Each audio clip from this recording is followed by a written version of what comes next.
अमीर और गरीब बहनों का ससुराल में पहला दिन। अनिका और कविता, दो सगी बहनें, एक ही मां की कोख से जन्मी, लेकिन किस्मत ने दोनों को अलग राहों पर डाल दिया। उनके पिता रामसेवक जी एक सरकारी स्कूल के शिक्षक थे। अनिका बड़ी थी, पढ़ाई में तेज और सुंदर। एक समय ऐसा आया जब रामसेवक जी का स्वास्थ्य बिगड़ गया और उन्हें समय से पहले सेवानिवृत्ति लेनी पड़ी। घर की आर्थिक स्थिति कमजोर होने लगी।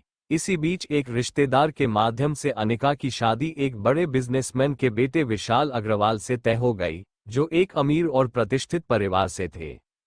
वहीं छोटी बेटी कविता की शादी एक साधारण मध्यमवर्गीय परिवार के लड़के राहुल से हुई, जो एक बैंक में क्लर्क था। शादी एक ही दिन हुई, विदाई भी एक साथ, लेकिन ससुराल में पहला दिन दोनों की जिंदगी की असली परीक्षा बन गया। अनिका जैसे ही अपने ससुराल दिल्ली के पॉश इलाके के एक आलीशान बंगले में पहुंची, उसकी आंखें चौंधिया गईं। चारों ओर महंगे फर्नीचर, चमचमाती दीवारें, नौकर चाकर और एक बड़ा सा गेट। सासू मां ने उसे देखकर बस इतना कहा, लड़की सुंदर है, पर देखना पड़ेगा हमारे स्टैंडर्ड्स में फिट बैठती है या नहीं।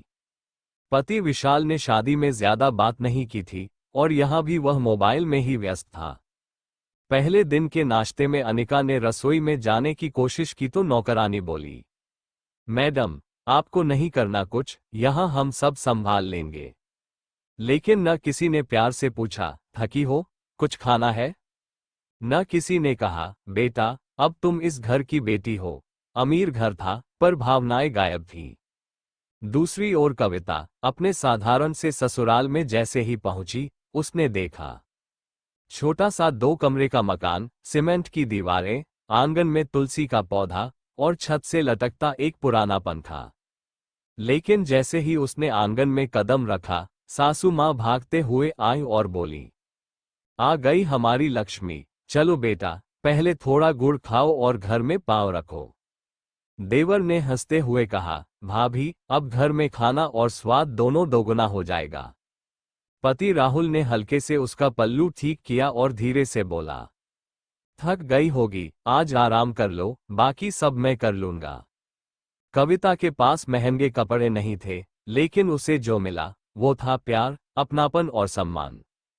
रात को दोनों बहनों ने चुपके से एक दूसरे को कॉल किया। अनिका बोली, बहन, यहाँ सब कुछ है, सोना चांदी, एसी कमरे, गाड़ी, लेकिन एक बार किसी ने ये नहीं पूछा कि मैं खुश हूं या नहीं। किसी के पास वक्त नहीं है, लगता है जैसे मैं भी घर का एक शोपीस हूं। कविता मुस्कुराते हुए बोली, मेरे पास वो सब नहीं है जो तुम्हारे पास है, लेकिन भाभी ने मेरी पसंद की सब्जी बनाई, सासू मां ने मेरी पीठ दबाई और राहुल ने आज अपने हाथों से चाय बनाकर दी। मुझे लग रहा है मैं सच में घर में आई हूं। 1 साल बाद जब दोनों बहनें मायके आईं, तो दोनों का चेहरा ही उनके जीवन का हाल बयां कर रहा था।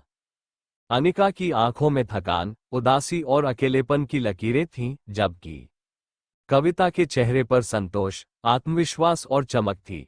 मां ने जब पूछा, बेटियां, खुश तो हो ना? अनिका ने कहा, मां, तुम्हें क्या बताऊं, अमीरी में सब कुछ मिलता है, बस दिल नहीं मिलता। कविता ने मां का हाथ पकड़ा और मुस्कुराकर कहा, मेरे पास सब कुछ नहीं है, लेकिन जो है वो दिल से है। ससुराल में पहला दिन केवल घर के आकार, गहनों या रसोई से तय नहीं होता, वो तय होता है उस घर के लोगों के दिल से। अमीरी जरूरी नहीं कि सुख दे, और गरीबी जरूरी नहीं कि दुख दे। जो अपनाते हैं वही सच्चे रिश्ते बनाते हैं। 2 बहनें, एक अमीर घर में, एक गरीब घर में, जब अपने अपने ससुराल पहुंची, तो उन्हें एहसास हुआ कि असली सुख पैसों में नहीं, रिश्तों की गर्माहट और स्नेह में है।